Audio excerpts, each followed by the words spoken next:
Hey everybody, Hugh here. Welcome back. Well, the start of November, and these days are definitely getting darker and colder. However, when the sun shines and you're in a tunnel like this, you can still get the flavours of summer somewhat.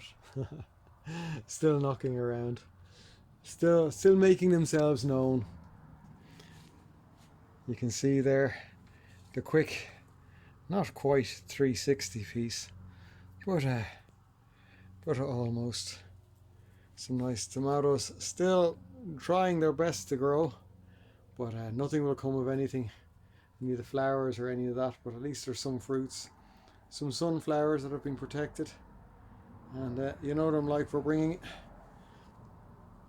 plants in from the courtyard area, give them a bit of shelter and encouraging to get the maximum from them.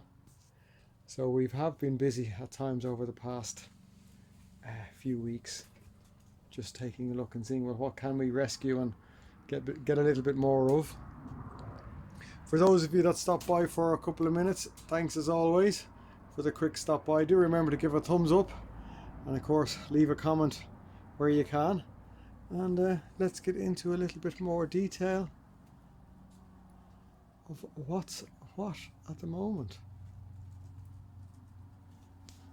So as you can see, those plants that are still flowering, Alstroemeria, that's an Indian summer one, and of course the pink one over here as well, and that other one is a lovely, it looks white on camera here, but it's actually, oh no, it looks pale yellow, it looks fairly close to what it is.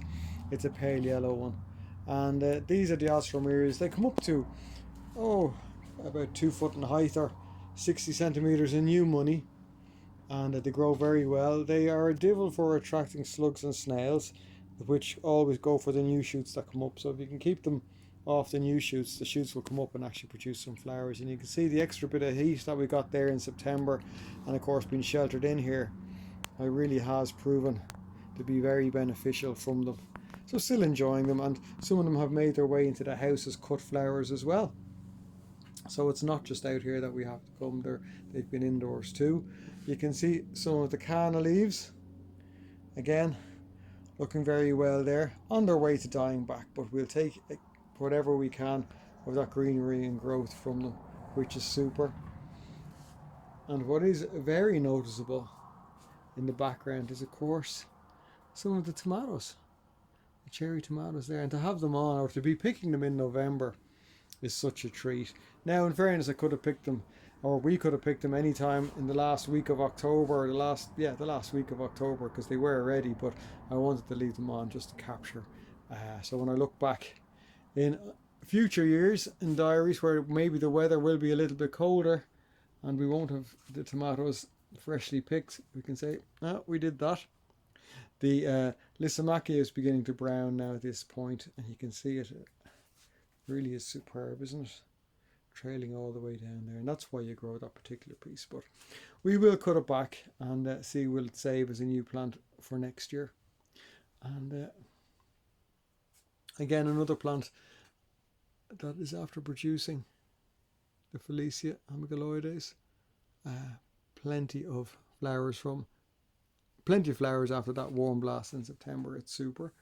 I have to say, I always say it, and you'll always hear me say, I do love the scent of the foliage of the marigolds. So you could say, they're just marigolds, but really, it's like the sweet pea, such a treat to be getting that summer scent, and especially now as the nights are getting darker. We have some seeds saved, particularly from some of them for next year. Lots of seeds saved for some of them from next year. So. But typically with me at the moment, it's buying a few plants and enjoying them. So if we get to sow seed, that's bonus. Sunflowers, Judith sowed at one point in July, and there they are. Those ones there are, they're over 2 meters in height, including the pot that's there, so they are quite substantial. And I'll show you another bigger sunflower down the bottom, which has finished, but again, lovely late colour that's there. Look at the size of those tomatoes. Aren't they super? They absolutely super. Of course, any of the tomato plants that are flowering now, oh no, sorry, any of them that are fruiting now are those side shoots that we rooted in water during the summer. So the bigger plants had been exhausted at this point and they're gone. But these plants, if you look back through the Polytunnel videos, are the ones that are in 2-litre pots, where we took some cuttings during the summer, I think it was about June time, rooted them in water, and put them into nice rich compost, into 2-litre peat-free, or typically peat-free compost, a mixture of manure, topsoil, bought topsoil, and what the compost we've made on site here. And look at that, producing away. I think we were talking about what we produced last year was, I think it was 29 kilograms, so we're just on the cusp of equaling that with about half the plants. So and a lot less of the work because we were buying plants as opposed to doing seed. Next year we will do some seed, definitely, because there is a couple of varieties we have missed out on. So make sure we want to capture those in. You can see the framework there has held us very well. There's another canna. That one is called Australia. I do know the name of that one because it's got the darker leaves and it's deep red flowers. So again, it's just the joy of seeing even the smallest flowers. During the summer we're spoiled with such blazes that any and all flowers are very welcome. And this is the double flowering. The camera's not picking it up so well there. That's the double flowering bacopa that we had as well.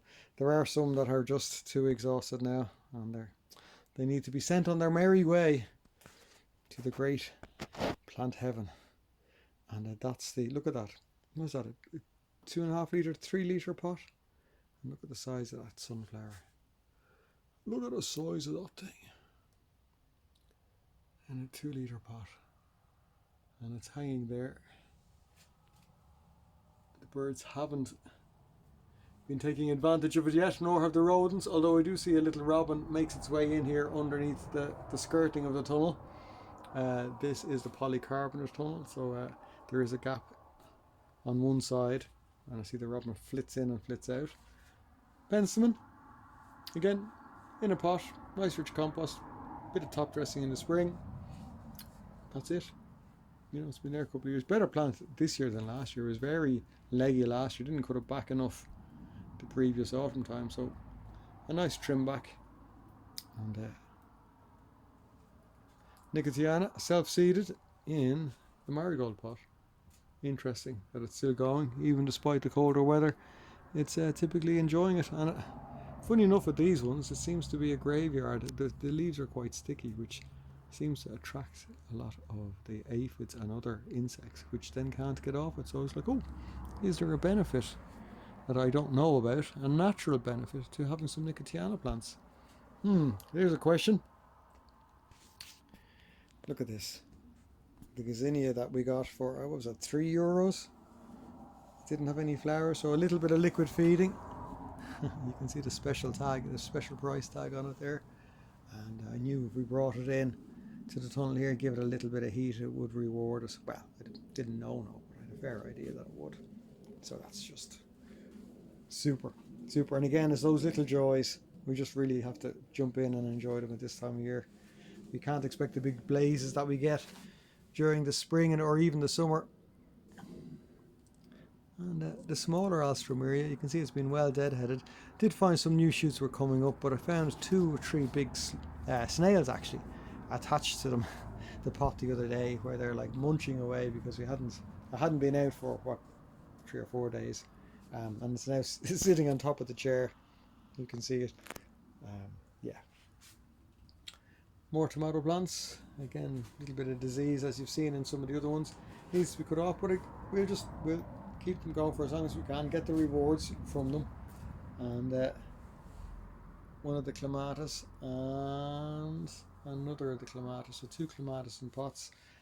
Note to selves, Ms. Judith, if you're watching this, this is your one that you bought for 20 or 25 silly amount of euros. And so it's nice to see it coming back. And I don't want to brag or boast, but this is the one that I got at half price. And look at the size of those leaves. It wasn't even half price, I think it was quarter price, a bit of €5. So,